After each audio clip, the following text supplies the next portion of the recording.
할렐루야. 하나님은 위기의 시대에 사무엘과 같은 한 사람을 세우십니다. 존 어데어가 쓴 리더의 탄생이라는 책을 얼마 전에 읽었는데요. 그 책 표지에는 리더의 탄생이라는 제목과 더불어서 이런 글귀가 있었습니다. 위기의 시대에는 언제나 위대한 리더가 있었다. 아마 인류의 역사에서 수없이 있었던 그런 위기의 순간마다 위대한 리더들이 나타나서 그들의 재량과 영향력으로 나라를 구하고 민족을 구한 그런 영웅들의 이야기를 쓴 책이었습니다. 성경에도 마찬가지죠. 특별히 하나님의 백성인 그 이스라엘 민족이 위기가 있을 때마다 하나님께서는 리더들을 세워서 그 민족의 위기를 또 벗어날 수 있도록 하나님께서 도우셨습니다. 근데 특별히 성경에서 말씀하고 있는 그런 민족의 위기는 세상의 역사와는 좀 다른 면을 우리가 볼 수가 있습니다.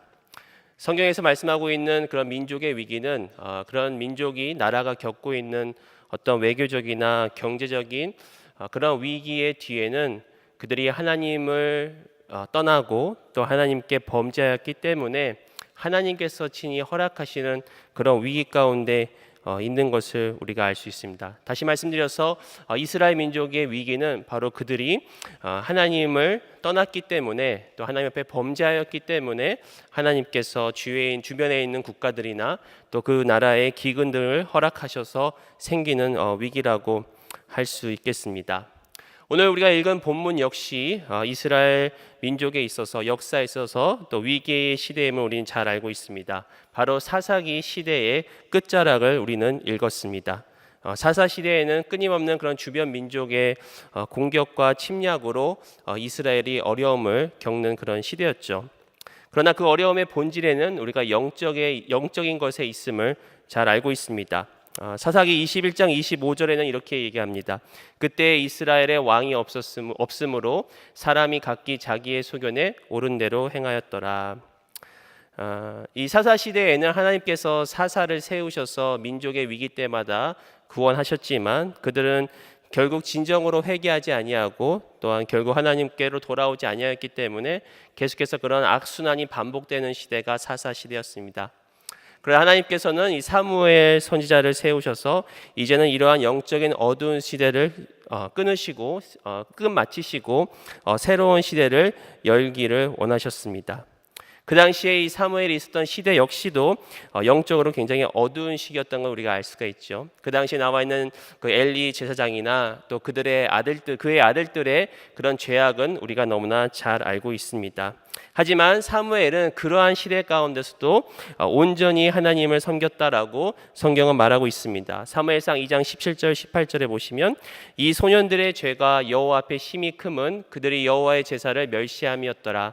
사무엘은 어렸을 때 세마포 에봇을 입고 여호와 앞에서 섬겼더라. 여기서 나와 있는 이 소년들이 바로 엘리 제사장의 아들들입니다.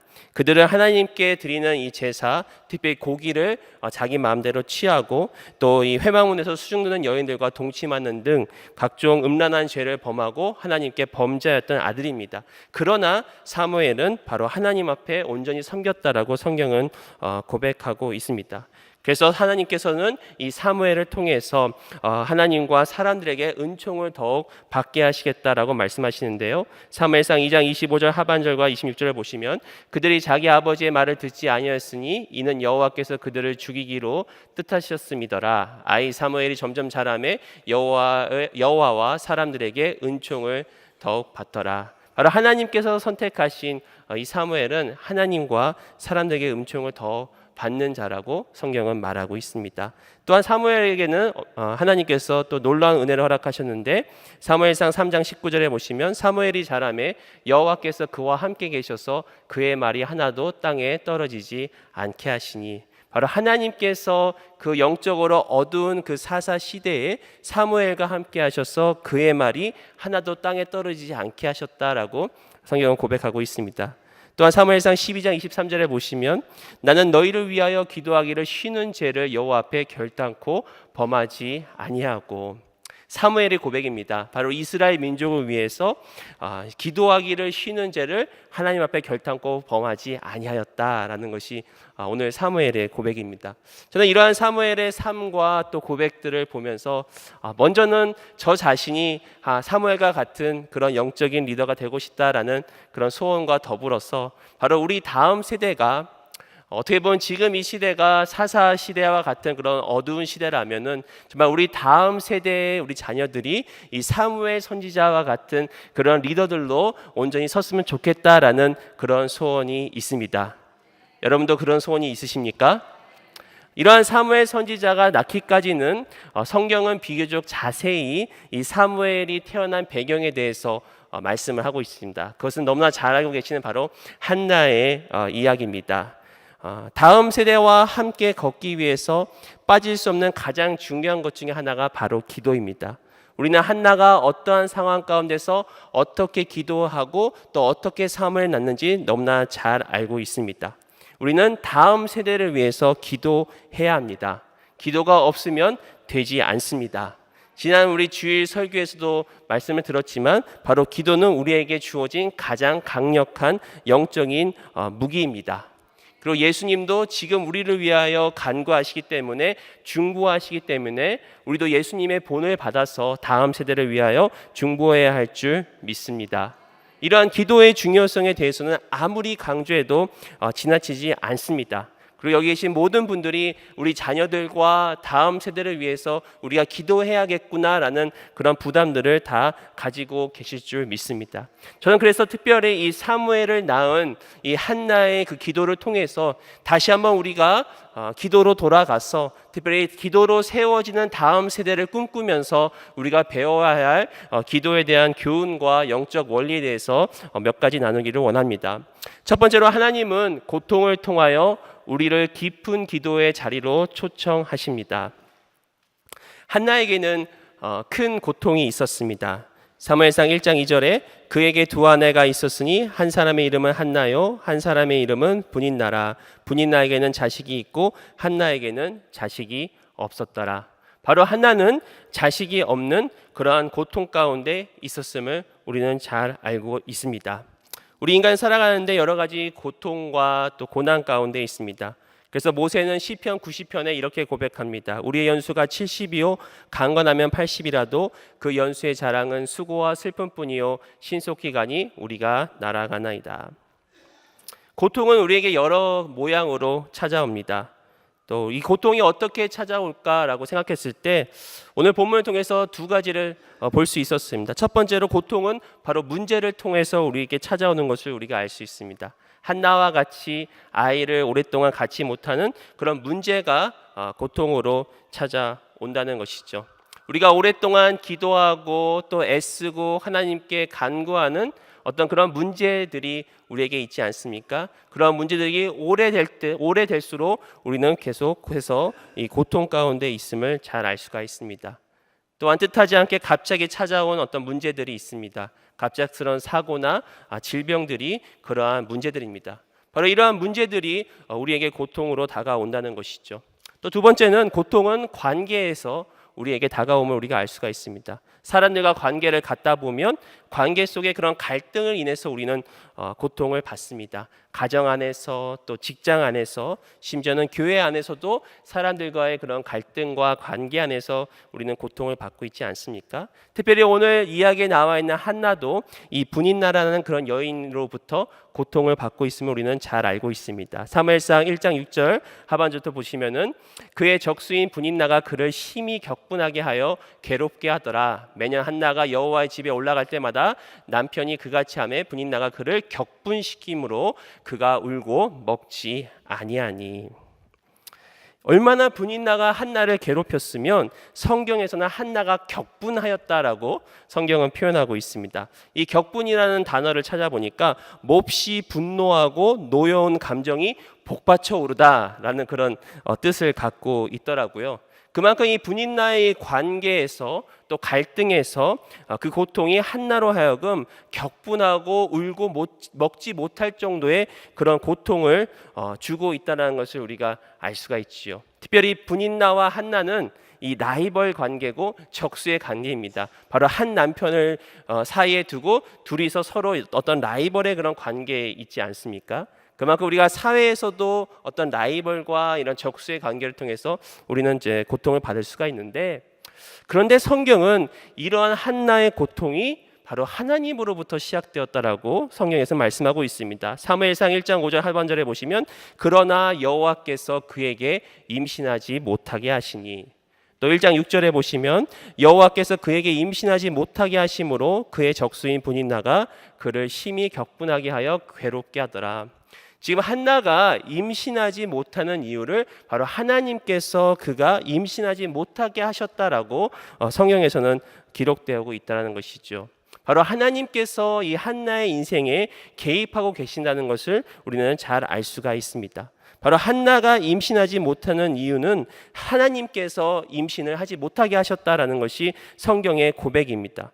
그렇다면 왜 하나님께서 한나를 임신하지 못하게 하였을까요? 그것은 바로 하나님께서 계획하신 이 사무엘을 낳기 위한 바로 깊은 기도의 자리로 한나를 이끄시기 원하심이었다라는 것입니다. 저는 이번에 이 설교 시리즈를 준비하면서 특별히 마음에 와닿았던 단어가 바로 이 초청입니다. 이미 지난주에도 이 초청에 대한 말씀을 좀 잠깐 나누었는데, 오늘도 그렇고 아마 다음 주에도 이런 초청에 대한 단어를 좀 계속해서 나누기를 원합니다. 바로 우리 인간의 모든 역사, 특별히 저와 여러분의 역사 가운데서는 모든 역사를 하나님께서 주관하시고 개입하시고, 그리고 하나님께서 우리를 하나님이 원하시는 자리로 우리를 이끄십니다. 그리고 그 이끄시는 데까지 바로 하나님은 우리를 초청하고 계시다는 것이죠. 이런 하나님의 초청에 놀라운 신비와 또 하나님의 그 은혜가 담겨 있습니다. 또 하나님의 초청에는 바로 무조건적인 그런 하나님의 사랑을 우리는 느낄 수가 있다라는 것이죠.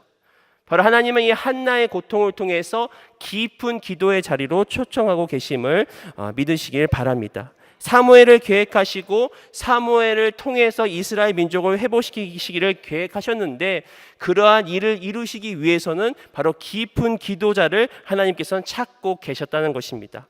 왜냐하면 하나님은 하나님의 섭리 안에서 우리로 하여금 기도하게 하시고 그 기도를 통해서 하나님의 일을 이루시기 때문이라는 것이죠. 그렇기 때문에 고통을 통해서 한나를 깊은 기도의 자리로 인도하셨습니다. 우리가 어떠한 고난과 고통이 가운데 있을 때 우리는 바로 그 고통이 깊은 기도의 자리로 인도하시는 하나님의 초청임을 기억하시기 바랍니다. 오 할레스비는 영의 기도라는 책에서 이렇게 이야기합니다. 기도란 우리 마음속에 예수님을 모시는 일입니다. 이는 우리의 기도가 예수님을 움직이는 것이 아니라는 점을 일깨워 줍니다. 오히려 예수님이 우리를 움직여 기도하게 하시는 것입니다. 예수님은 우리의 마음 문을 두드리시며 우리 안에 들어오고 싶다고 말씀하십니다. 이렇듯 우리의 기도는 항상 예수님이 먼저 우리의 마음 문을 두드리시는 데서부터 출발합니다. 바로 고통을 통해서, 환경을 통해서 우리의 마음을 두드리시는 예수님, 바로 그 예수님의 초청에 우리가 나아갈 때 우리는 그러한 깊은 하나님의 그 뜻을 이루어 나갈 수 있다라는 것이죠. 제가 지난주에 하나님께서 저를 이 목회자의 길로 초청하셨다라고 간증으로 고백을 했었습니다. 근데 그 하나님께서 저를 불러주셨던 그 순간에는 제가 사실은 적지 않은 그런 고통 가운데 있었습니다. 제가 고등학교 때 미국에 처음 이민을 왔습니다. 고등학교에 오니까 또 새 언어도 배워야 되고 또 문화도 적응해야 되고 또 무엇보다 또 얼마 후에 대학까지 가야 되는 그런 좀 이렇게 쉽지 않은 그런 도전이 있었습니다. 하지만 그 나이에 정말 아메리칸 드림을 가지고 또 이 미국 땅에서 어떻게 하면 내가 잘 살 수 있을까라고 선택했던 그 진로가 사실은 이제 의대에 가서 의사가 되는 그런 꿈을 갖고 미국에 처음 도착했습니다. 그와 더불어서 이 의사가 되어서 의료 선교까지 해야지라는 그런 꿈을 가지고 하나님께 열심히 기도하며 공부하며 대학을 잘 마쳤습니다. 근데 대학을 마치고 나서 한 1년 정도의 그런 공백의 기간이 있었습니다. 그 기간 동안 연구소에서 일을 하면서 또 이렇게 원서를 쓰고 지원하면서 준비를 하는데, 이 연구소에서 일하는 게 참 일이 쉽지가 않았고, 또 연구소에서 주는 그런 뭐랄까요, 그 일당이 그렇게 많지가 않아가지고 제가 연구소에서도 일을 하고 또 엑스트라로 3시간 4시간 이렇게 과외를 하면서 이렇게 하루하루를 연명하는 그런 시기가 있었습니다. 그때 참 이렇게 경제적으로 어렵고 외롭고 그런 힘든 시기였는데, 또 그와 더불어서 그 연구소에서 일하는 그런 상사, 또 이제 지금의 이제 박사님들이죠. 그분들하고의 관계가 사실 좀 이렇게 좋지 않았습니다. 특별히 이렇게 대학교를 졸업한 저에게 너무 많은 것을 기대하셨습니다. 그래서 그 기대가 미치지 못할 때는 저를 또 멸시까지 하고, 또 뭘 배웠냐면서 저한테 핀잔을 주기도 하면서 좀 이렇게 안 좋은 관계에 있었는데, 그러다가 결국은 이 진로의 길이 이제 한번 실패를 했습니다. 그랬을 때 참 마음에 오는 고통이 참 쉽지 않았습니다. 제가 그동안 지금까지 미국에 와서 아메리칸 드림을 가지고 정말 부모님을 모시고 살면서 이거 하나 잘해보려고 여기까지 왔는데 마지막에 실패하니까 마음이 답답하고 어떻게 해야 되나라고 고민하면서 굉장히 전전긍긍하면서 그런 좀 고통 가운데 있었습니다. 그때 생각났던 것이 기도의 자리였습니다. 그래서 하루는 그냥 생각 없이 새벽 기도라도 좀 가보자 그래가지고 성전에 나와서 기도를 하는데, 그때 정말 너무나 힘들고 어려워서 젊은 나이에 기도가 나오지 않았지만 그냥 주님 앞에 무릎 꿇고 울면서 어떻게 할까요? 어떻게 할까 할 때, 그때 하나님은 저를 목회자의 길로 불러주셨습니다. 지금 생각해 보면은 목회도 물론 쉽지 않고 또 어렵지만, 이 목회자의 길로 간다는 것이 정말 저에게는 참 영광이고 또 기쁨이고 정말 잘했다라는 그런 생각을 갖고 있습니다. 그래서 하나님께서 제 마음가운데 주셨던 그 말씀이 뭐였냐? 육신을 고치는 의사가 아니라 영혼을 고치는 목사가 되어라. 네, 그런 마음을 주셔서 바로 이 하나님께서 이 고통 가운데 초청하시는 그 깊은 기도의 자리, 그리고 그 기도의 자리에서 하나님이 만나주시고 또 새롭게 보여주시고 그 이끄시는 그 인도함 따라서 우리가 살아갈 수 있다는 것이죠. 이와 같이 하나님께서 우리 가운데 고통을 허락하시고 고난을 허락하신다면 바로 깊은 기도의 자리로 불러주신 것임을 기억하시길 바랍니다. 두 번째로, 하나님은 우리의 기도를 응답하심으로 하나님의 계획을 이루십니다. 하나님께서 우리를 깊은 기도의 자리로 초청하시고, 그리고 우리가 그 깊은 기도의 자리에서 기도할 때 하나님은 우리의 기도를 응답하심을 통해서 바로 이 사무엘과 같은 그런 위대한 리더를 세워나가시는 것을 우리는 잘 알 수가 있습니다. 그렇다면 이러한 고통 가운데 기도드리는 한나의 기도를 통해서 우리가 몇 가지를 좀 살펴보기 원하는데요. 첫 번째로, 한나의 기도는 간절한 기도였습니다. 한나는 깊은 고통 가운데 하나님께 통곡하며 또 간절한 또 애절한 심령으로 기도를 드렸습니다. 사무엘상 1장 10절에 보시면 한나가 마음이 괴로워서 여호와께 기도하고 통곡하며, 한나가 얼마나 마음이 괴로웠으면 하나님께 통곡하면서 또 하나님께 기도하였다는 것이죠. 또한 사무엘상 1장 15절 상반절에 보시면 한나가 대답하여 이르되 내 주여 그렇지 않아이다. 나는 마음이 슬픈 여자다. 이러한 한나의 고통과 슬픔이 바로 하나님께 간절함으로 나오게 하였습니다. 하나님은 상한 심령을 멸시하지 아니하시고 하나님은 상한 심령을 찾으신다라고 말씀하고 있습니다. 시편 51편 17절에 하나님께서 구하시는 제사는 상한 심령이라. 하나님이여 상하고 통회하는 마음을 주께서 멸시하지 아니하시리이다. 또 하나님께서는 상한 심령으로 나올 때 그들을 위로하시는데, 마태복음 5장 4절에 애통하는 자는 복이 있나니 그들이 위로를 받을 것이며, 바로 이 고통 가운데 깊은 자리로 나올 수 있었던 것, 그것은 바로 우리가 하나님 앞에 간절함을 갖는 동시에 또 우리 스스로는 할 수 없다라는, 우리 스스로는 이룰 수 없다라는 그런 무력감에서 시작할 수 있다라고 우리는 할 수 있겠습니다. 특별히 한나는 이 남편 엘가나로부터 다른 식구들보다 갑절의 그런 사랑과 그런 은혜를 받았습니다.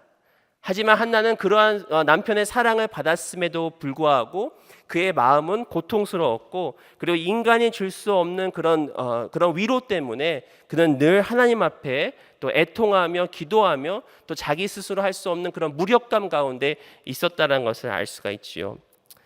이 오 할레스비는 바로 이 무력감이야말로 하나님께 나오는 기도의 본질이자 원동력이라고 주장합니다. 그대는 모든 것이 꽉 막혀 답답하기만 한 것이 기도할 수 없기 때문이라 생각합니다. 나의 친구여, 그런 무력감이 바로 기도의 본질입니다. 기도는 예수께 마음 문을 활짝 열어 그대의 어려움을 굽어 살피시게 하는 것을 의미합니다. 그대의 무력감이야말로 예수께 마음 문을 활짝 열어 젖히고 그대의 어려움을 헤아리시게 만드는 힘입니다. 바로 내 스스로 할 수 없다는 그런 무력감을 통해서 하나님 앞에 간절함으로 나왔을 때, 그리고 이제는 주님밖에 우리의 문제를 해결하실 수 있는 분은 없음을 알고 그런 주님을 찾는 그 기도야말로 바로 하나님께서 응답하시는 기도라는 것입니다. 그렇기 때문에 우리가 하나님께 나아올 때 먼저 회복되어야 될 것은 바로 이러한 간절한 마음임을 믿습니다. 우리가 기도가 안 되는 이유, 그리고 기도를 응답받지 못하는 이유 중에 하나가 바로 우리에게 이러한 간절함이 사그라지고 있지는 않은가라고 생각이 듭니다.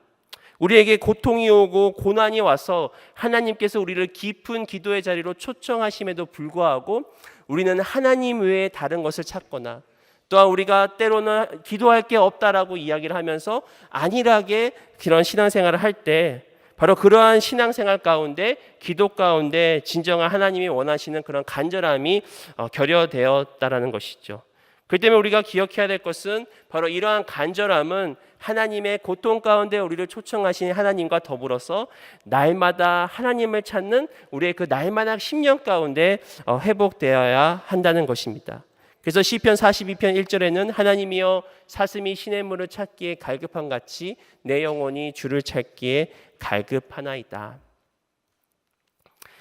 우리가 살다 보면 고통 가운데 있지만 때로는 고통 가운데 있지 아니할 때도 있습니다. 하나님께서 축복하셔서 정말 하나님 안에서 우리가 평탄하게 살 때도 있습니다. 그런데 중요한 것은 우리의 상황과 환경과 상관없이 우리는 날마다 하나님 앞에 간절한 심령으로 나와야 한다는 것입니다.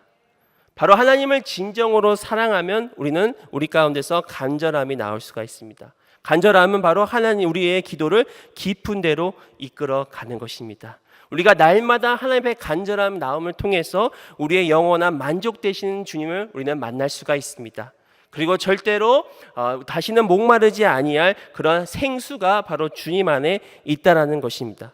그렇기 때문에 우리가 간절한 가운데 전적으로 하나님을 의지하고 또 하나님의 뜻을 이루는 그 기도가 하나님께서 기뻐하는 기도임을 믿습니다.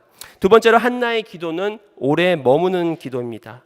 한나는 간절한 마음과 동시에 하나님께 오래 머물며 기도하였습니다. 사무엘상 1장 12절 상반절에 그가 여호와 앞에 오래 기도하는 동안에, 한나의 고통이 또 그로 하여금 간절함과 동시에 하나님 앞에 오래 머물게 하였다라고 성경은 기록하고 있습니다.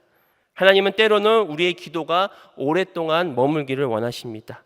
그리고 오랫동안 하나님 앞에 머물고 또 기도할 줄 우리는 알아야 합니다. 오랫동안 머무는 기도는 인내의 기도입니다. 우리는 때로는 기도를 숙성시키는 그런 시간이 필요합니다. 우리가 오랫동안 머물을 통해서 우리 자신이 인내하며 기다리며 또 우리 자신이 성숙해지는 것을 경험하게 됩니다. 특별히 제가 믿기로는 하나님께서 계획하신 일이 크면 클수록 하나님은 기도의 향을 더욱더 쌓이기를 원하신다는 것입니다. 요한계시록 5장 8절에 보시면 그 두루마리를 취하심에 네 생물과 24장로들이 그 어린 양 앞에 엎드려 각각 검은 거와 향이 가득한 금 대접을 가졌으니 이 향은 성도의 기도들이라. 바로 향이 가득한 이 금 대접을 통해서 하나님께서 그 대접이 향료가 땅에 쏟아질 때 하나님께서 계획하신 심판이 이루어진다라고 계시록에서는 말씀하고 있습니다. 그럼 우리는 기도를 쌓는 인내와 또한 지혜가 필요합니다. 어느 기도는 때로는 하루아침에 응답을 받을 수 있지만 대부분의 기도는 오랜 시간 동안 우리가 기도하며 기다려야 한다는 것입니다. 그리고 기도의 응답이 당장 없더라도 우리는 포기하지 말고 계속해서 기도를 쌓아야 한다는 것이죠. 특별히 다음 세대를 위해서 우리가 기도할 때도 마찬가지입니다. 우리가 자녀들이 엄마의 뱃속에 있을 때부터 그리고 평생을 우리는 자녀들을 위해서 기도합니다. 특별히 우리 자녀들의 그 영원 구원을 위해서는 우리가 오랫동안 인내하며 또 기도의 자리에 머물러야 한다는 것입니다. 간혹 우리 교회 집사님들과 또 권사님들과 이야기를 나누며 또 상담을 할 때 이 자녀 문제로 괴로운 분들을 종종 보게 됩니다. 자녀들이 어렸을 때는 부모님 따라서 교회에 참 잘 나왔는데 또 부모님 곁을 떠나고 또 대학에 가고 또 사회에 나가서는 점점점 교회에서 멀어지고 또 하나님으로부터 멀어진다는 것이죠. 사실 이 문제로 저도 가정학생 사역당 우리 전도사님들과 항상 기도하고 고민하는 문제 중에 하나가 이겁니다. 왜 우리 학생들이 좀 이렇게 대학을 가면 교회를 지역을 떠나면 왜 교회를 떠나는 걸까라는 그런 생각과 고민을 하고 있지만, 그러나 한 가지 확실한 것은 하나님은 결코 이 부모님의 기도를 저버리지 않으신다는 것입니다. 때론 시간이 걸리고 인내하여야 하지만 부모님이 기도하시는 그 기도, 눈물의 기도는 하나님께서 반드시 그 하나님의 때에 이루심을 믿습니다.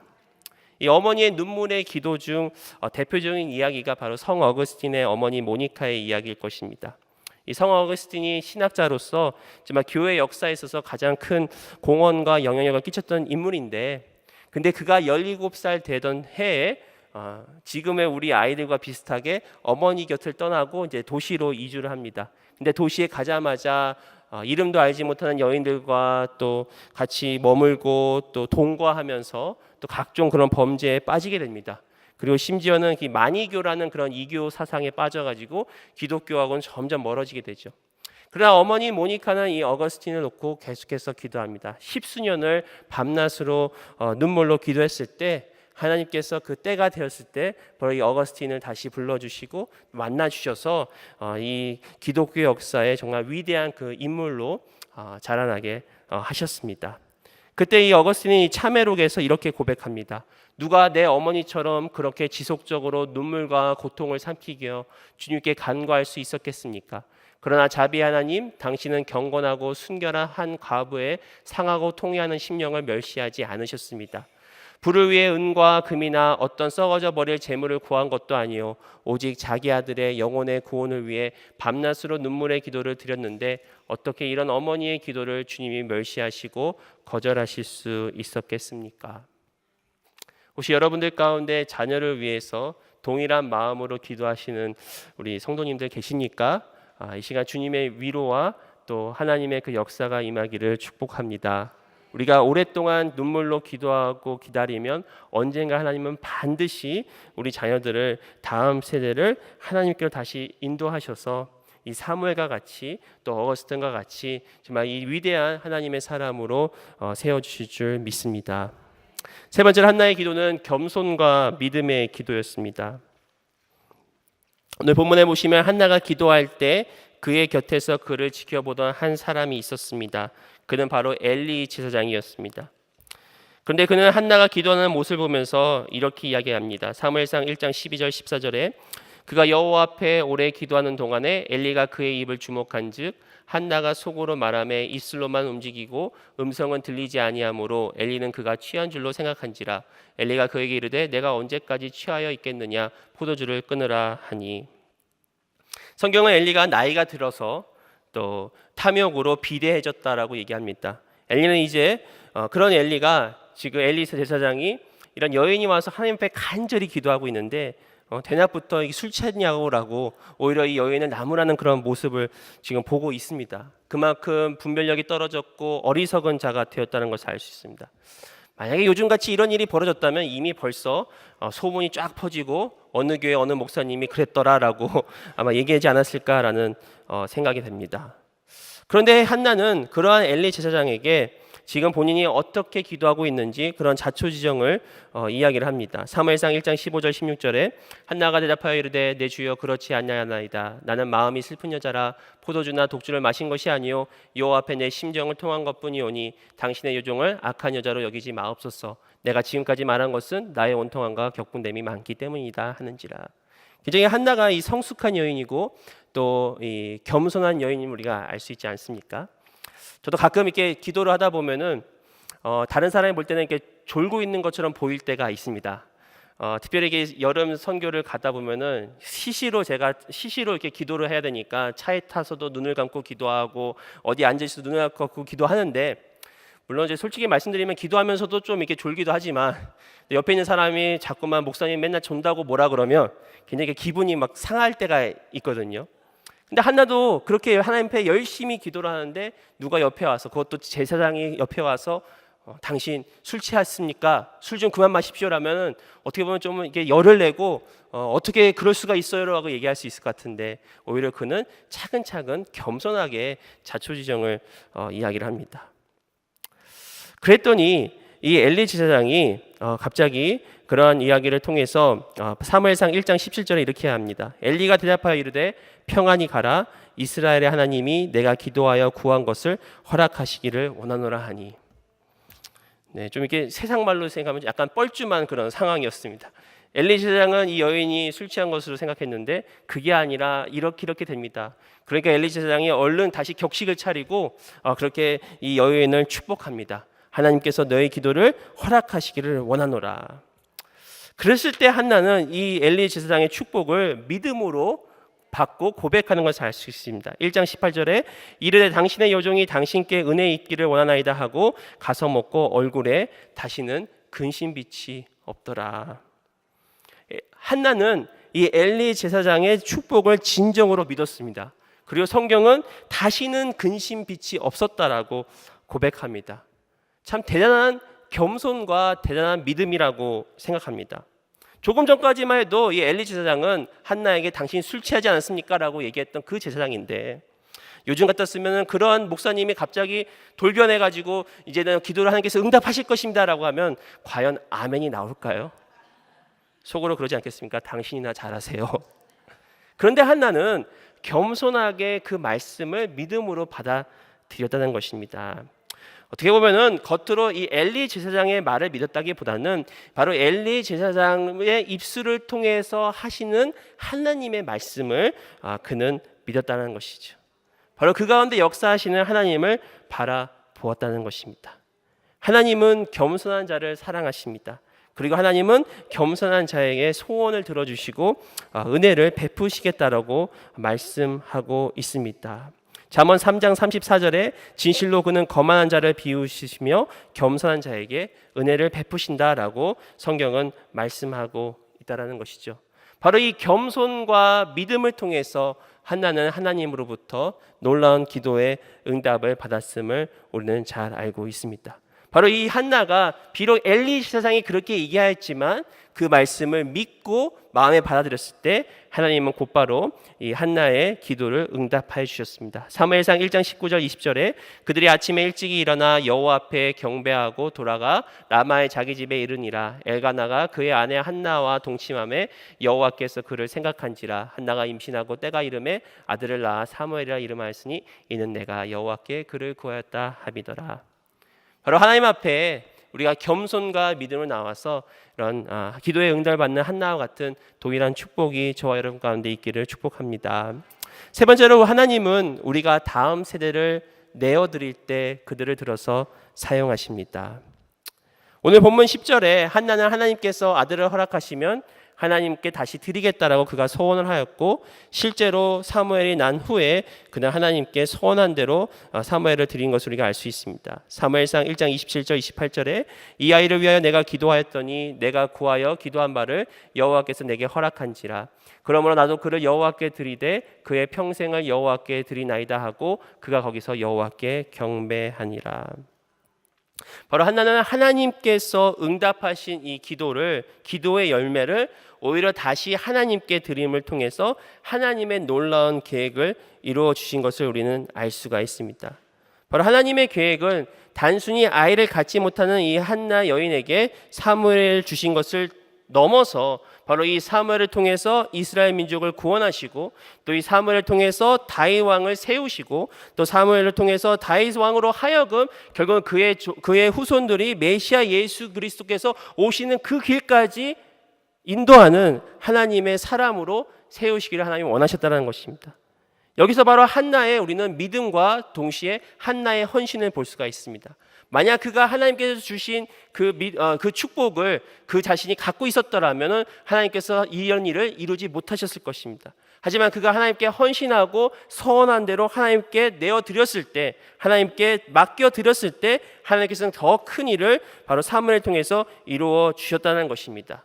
그럴 때 우리가 다음 세대를 위해서 기도할 때 필요한 것은 바로 다음 세대를 주님께 내어드리고 맡길 줄 아는 그런 지혜가 필요합니다. 바로 우리의 자녀들은 하나님께서 우리에게 주신 선물이고 바로 우리의 소유가 아닌 하나님의 소유입니다. 그렇기 때문에 우리는 때로는 너무나 사랑하기 때문에 우리 자녀들을 붙잡고 있을 때가 있지만 그것을 좀 손을 펴서 하나님께 내어드릴 때, 하나님께 내어 맡길 때 하나님은 더욱더 위대한 일을 이루어 주신다는 것이죠. 제가 예전에 이렇게 성경을 읽다가 자녀 교육에 굉장히 이렇게 은혜를 받았던 구절이 있었습니다. 그게 뭐냐면 사사기 13장 12절인데 이렇게 얘기합니다. 마노아가 이르되 이제 당신의 말씀대로 되기를 원하나이다. 이 아이를 어떻게 기르며 우리가 그에게 어떻게 행하리이까. 이 마노아는요 바로 삼손의 아버지입니다. 그러니까 삼손과 그의 아내도 성경에 보니까 처음에 아이를 갖지 못했습니다. 그런데 하나님께서 태의 문을 열어주셔서 하나님께서 또한 사자를 보내셔서 이제는 너희들에게 아이가 있을 것이다 라고 말씀해 주십니다. 그때 마노아가 하나님께 이렇게 여쭙는 것입니다. 하나님, 이 아이를 어떻게 기르며 이 아이를 어떻게 내가 해야겠습니까? 어떻게 보면은 정말 하나님께 어떻게 자녀를 양육해야 될지 묻고 기도하는 그런 어떤 위대한 기도 중에 하나가 아닌가 그런 생각을 합니다. 그러나 여러분도 잘 아시지만 결코 삼손이 하나님 앞에 올바로 성장하였다고는 우리가 볼 수 없지 않습니까? 그래서 좀 이 이야기를 좀 생각해 봤습니다. 왜 삼손은 그렇게 될 수밖에 없었을까라고 생각했을 때 성경은 자세히 나와 있지 않지만 특별히 이 사사기 14장에 가면은 이 삼손이 블레셋 여인을 취하기 위해서 부모님께 여쭙습니다. 그때 부모님은 그에게 블레셋 여인을 취한다고 나무라지만 결국은 삼손의 고집을 이기지 못합니다.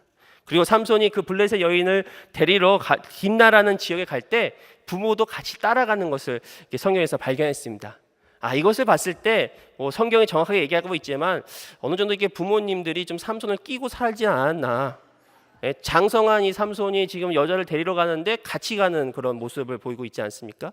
또 이 삼손이 지금 하나님의 뜻을 저버렸음에도 불구하고 그가 고집을 부리니까 그 고집을 꺾지 못하는 그런 부모의 모습을 보지 않습니까? 이거는 하나님께 맡겨드린 한나의 모습과는 대조적으로 우리가 보고 있습니다.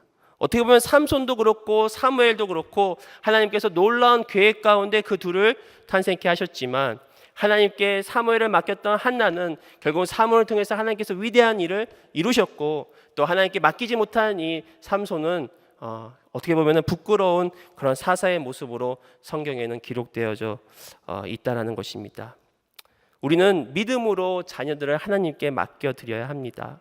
우리 다음 세대가 직접 하나님을 만나고 직접 하나님과의 친밀한 관계, 동행할 수 있도록 우리는 공간을 내어줘야 됩니다.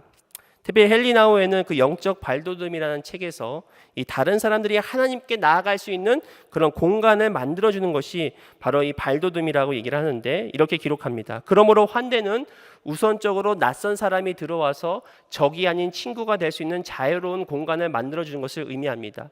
또한 사람을 변화시키는 것이 아니라 변화가 일어날 수 있는 자리를 그들에게 주는 것입니다.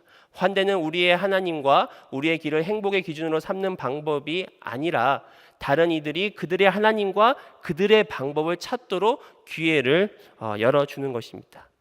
특별히 부모들에게 이렇게 얘기합니다. 부모의 어려운 임무는 아이들이 신체적, 지적, 영적으로 제 발로 설 수 있고 제 나름의 방향을 향해 갈 수 있도록 하는 자유를 행사하기까지 잘할 수 있게 도와주는 것입니다.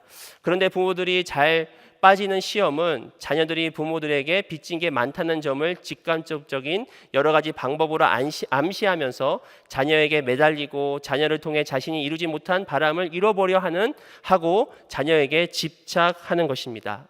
하지만 자녀들은 나름대로의 행로가 있는 손님에 불과하며 우리가 그들의 행로를 알 수도 없고 지시할 수도 없다는 점을 계속 되새기며 평안한 마음과 축복하는 심정으로 그들을 보내기가 쉬울 것입니다. 그러니까 우리가 자녀들을 물론 어느 시간까지 마치 한나가 사무엘을 젖을 먹였던 것 같이 우리가 일정 기간 동안은 자녀들을 양육하고 먹여야 되지만 때가 됐을 때 또 하나님께서 원하실 때 자녀들을 믿음으로 내어 맡기는 것이 결국은 하나님께서 쓰시고자 하는 그런 놀라운 계획을 이루어 줄 수 있다라는 것입니다. 요즘에는 이게 스마트폰이 잘 되고 또 인터넷이 잘 되다 보니까 이렇게 우리 자녀들과 수영회를 가거나 아니면 단기 선교를 가면 이렇게 실시간으로 이렇게 사진도 올려주고 이렇게 소식을 전합니다. 물론 부모님들에게 실시간으로 자녀들의 소식을 전해주는 것이 또 부모님들에게도 좋고 또 기도를 부탁하면 좋지만 때로는 좀 이렇게 지나칠 때가 좀 있습니다. 가끔은 계속해서 올려달라고 요청하는 부모님이 있고 계속해서 우리 아이 어떠냐고 물어보시는 부모님이 있고 그러다 보면 그게 너무 지나치다 보니까 때로는 이게 오히려 좀 사역이 좀 방해가 되고 무엇보다 우리 자녀들이 수양회에서 가장 중요한 것은 하나님을 만나는 것이고 또 선교에서도 마찬가지로 하나님의 역사를 바라보는 것인데 그것이 오히려 방해를 받을 때가 있을 것 같습니다. 아직까지 있지는 않았는데 있을 것 같습니다. 그렇기 때문에 우리는 때로는 이 하나님께 우리 자녀들을 다음 세대를 맡겨야 할 그런 지혜가 필요하다는 것이죠. 제가 한 10년 전에 아마 여러분도 잘 아실 것입니다. 그 세계 무역 센터 협회 이희돈 장로님 혹시 기억하십니까? 예전에 참 간증을 통해서 많은 은혜를 받았는데 여러분 그 간증 중에 아직도 머리에 남는 것 중에 하나가 이 이희돈 장로님께서 이제 그 유럽 유학을 꿈꾸면서 이제 유럽을 향해서 이제 유학길을 오르는데 그 당시에 이제 어머님께 유학에 간다라는 그런 계획을 말씀드리고 그리고 어느 정도 좀 이렇게 생활비를 좀 달라고 간접적으로 이렇게 말씀을 드렸다고 합니다. 근데 어머님께서 이희돈 장로님에게 이렇게 유럽 가는 원웨이 티켓을 끊어주시고 그리고 이게 봉투를 주셨다고 하죠. 그래서 이희돈 장로님이 이 봉투 안에 얼마가 들어있을까라고 굉장히 이렇게 기대를 하면서 열어봤는데 종이 쪽지 하나 들어있었다고 하죠. 근데 그 종이 쪽지에 뭐라고 쓰여 있었냐면은 내 조상의 하나님이 널 도우시리라. 다른 건 기억 안 나는데 그 이야기가 아직도 기억이 납니다. 아마 그러고도 이희돈 장로님의 어머니는 엄청 기도했을 것입니다. 아들을 믿음으로 맡겼지만 그 아들을 믿음으로 맡기면서 그 뒤에서 아들을 위해서 기도하는 그 어머니, 우리가 육체적으로 다 해주고 싶은 게 부모 심정인 거 압니다. 그러나 때로는 우리가 해줄 수 있지만 하나님께서 친히 하실 수 있도록 하나님을 경험할 수 있도록 자리를 내어드리는 것, 이런 생각을 해봤습니다. 사무엘이 하나님의 음성을 듣고 하나님 만났을 때가 바로 그가 하나님의 전 안에 언약궤 곁에서 자고 있을 때 그가 하나님 만나지 않았습니까? 만약에 사무엘이 집에서 침대에서 누워서 자고 있었으면 하나님을 못 만나지는 않았을까? 바로 한나가 사무엘을 내어 맡김을 통해서 그가 하나님의 전 안에서 언약궤 곁에서 비록 불편하고 애처롭고 불쌍하지만 바로 그랬을 때 하나님을 만났다는 것이죠. 우리가 다음 세대를 위해서 기도하는데 이런 하나님께 내어 맡기는 그런 지혜와 믿음이 우리가 같이 있어야 하겠습니다. 우리가 다음 세대를 위해서 기도할 때 성령님을 의지함으로 다음 세대를 위해서 기도하시기 바랍니다. 우리가 진정 다음 세대에 물려줘야 하는 것은 바로 기도가 아닐까 생각이 듭니다. 그들을 위해서 밤낮으로 기도할 뿐 아니라 우리 다음 세대가 우리와 동일하게 기도의 자리로 우리가 이끌어줘야 한다고 생각합니다. 우리 한인 1세들이 갖고 있는 가장 큰 영적 자산은 바로 뜨거운 기도라고 생각합니다. 이러한 우리의 뜨겁고 간절한 기도를 우리 다음 세대에게 물려줘야 하는 책임이 바로 우리 가운데 있어야 된다는 것입니다. 특별히 사도행전 2장 17절에 보시면 하나님이 말씀하시기를 말세에 내가 내 영을 모든 육체에 부어주리니 너희의 자녀들은 예언할 것이요 너희의 젊은이들은 환상을 보고 너희 늙은이들은 꿈을 꾸리라. 제가 이 말씀을 볼 때마다 참 마음에 떨림이 있습니다. 하나님께서 말세에 모든 육체에 영을 부어주셨을 때 바로 성령을 부었을 때 우리 자녀들과 젊은이들과 늙은이들이 같이 꿈을 꾸고 환상을 보고 예언할 것이다. 저는 항상 이러한 그림을 가끔 상상할 때가 있습니다. 우리 부모님들이 열심히 기도하는데 바로 이 부모님들 옆에서 우리 자녀들도 똑같이 열심히 기도하면서 어느 순간에 하나님께서 정말 성령을 우리에게 부어주셨을 때 우리 모든 세대가 하나님의 영광을 바라보며 특히 오늘 이게 마지막 찬양을 드리는데 마음에 참 깊은 감동이 있었습니다. 모든 열방이 주를 볼 때까지 주의 영광이 이곳에 가득해. 이거는 우리 1세뿐만이 아니라 바로 우리 다음 세대도 동일하게 주의 영광이 이곳에 가득해. 주의 영광이 우리 교회에 가득해. 주의 영광이 우리 가정에 가득해. 주의 영광이 우리 캠퍼스에 가득해. 주의 영광이 이 나라에 가득해 라고 같이 노래 부를 수 있는, 같이 하나님을 향해 걸어가는 그런 우리와 우리 다음 세대가 되었으면 좋겠습니다. 성경은 우리에게 말합니다. 하나님을 의지하고 기도의 영이신 성령님을 의지하라고 말씀하고 있습니다. 로마서 8장 26절에 이와 같이 성령도 우리의 연약함을 도우시나니 우리는 마땅히 기도할 바를 알지 못하나 오직 성령이 말할 수 없는 탄식으로 우리를 위하여 친히 간구하십니다. 사랑하는 성도 여러분, 우리가 고통 가운데 있을 때, 때로는 무엇을 기도해야 할지 모를 때 성령님을 의지하시기 바랍니다. 하나님은 우리에게 기도를 못한다고 책망하시는 것이 아니라 우리가 마땅히 기도할 바를 알지 못할 때 성령님은 우리를 위해서 탄식하시는 분이십니다. 우리가 자녀 문제 때문에 고통스러워서 할 말이 없을 때, 어떻게 해야 할지 모를 때 성령님께서 우리를 위해서 탄식하고 계십니다. 저는 그러므로 우리가 다음 세대를 위해서 기도할 때는 우리의 힘과 노력이 아닌 바로 기도의 영이신 성령님을 우리가 붙잡고 의지하면서 정말 우리 다음 세대를 위해서 기도로 세워가는 저와 여러분 되기를 소원합니다.